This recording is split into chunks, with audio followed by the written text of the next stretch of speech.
हम आगे बढ़ते हैं। मध्य प्रदेश में मुख्तलिफ जगहों से और राजस्थान से भी आईएसआई के एजेंट्स गिरफ्तार किए गए हैं। ये वो लोग हैं जो आईएसआई के लिए खबरें इकट्ठा करते थे, सूचना इकट्ठी करते थे, फोटोएं लेते थे, एक प्राइवेट टेलीफोन एक्सचेंज चला रहे थे, उसके जरिए इनके हैंडलर से, आईएसआई के हैंडलर से इनकी बातचीत होती थी। लेकिन इस पर भी चुप्पी है हमारे भारत में। क्यों? क्योंकि जो लोग पकड़े गए हैं उनके नाम हैं ध्रुव सक्सेना।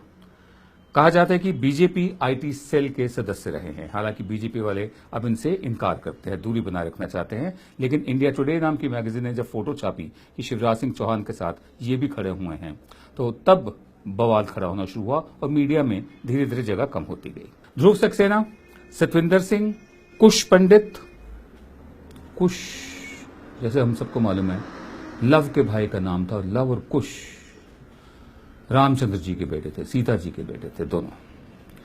कहा जाता है कि लाहौर शहर लव उरू उसका नाम है, लव ने बसाया था, और कसूर शहर जो बहुत दूर नहीं है वो कुश ने बसाया था, कुश उरू। बहरहाल कुश पंडित, जितेंद्र ठाकुर, रितेश खुल्लर, जितेंद्र सिंह यादव, दादू, त्रिलोक सिंह, बलराम, ये वो लोग हैं जिन्हें पकड़ा गया है, जिन्हें पुलिस रिमांड पर भेजा गया।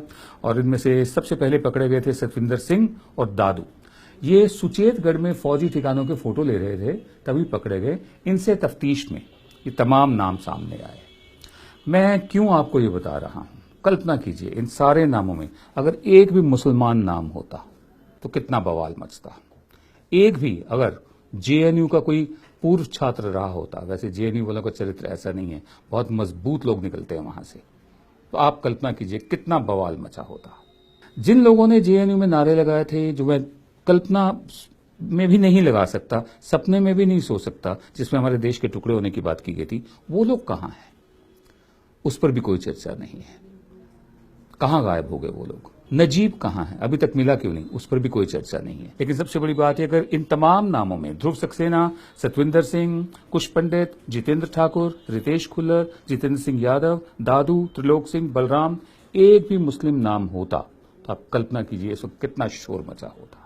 एक बार फिर भारत मां के नाम पर देशभक्ति की दुकान चलाने वालों के लिए मैं एक संदेश देना चाहता हूं कि आप हिंदुस्तानी मुसलमान को समझिए। अगर समझने में थोड़ी दिक्कत हो तो हमारी तरफ से हैदरी साहब की ये कविता आपकी नजर है। नमस्कार।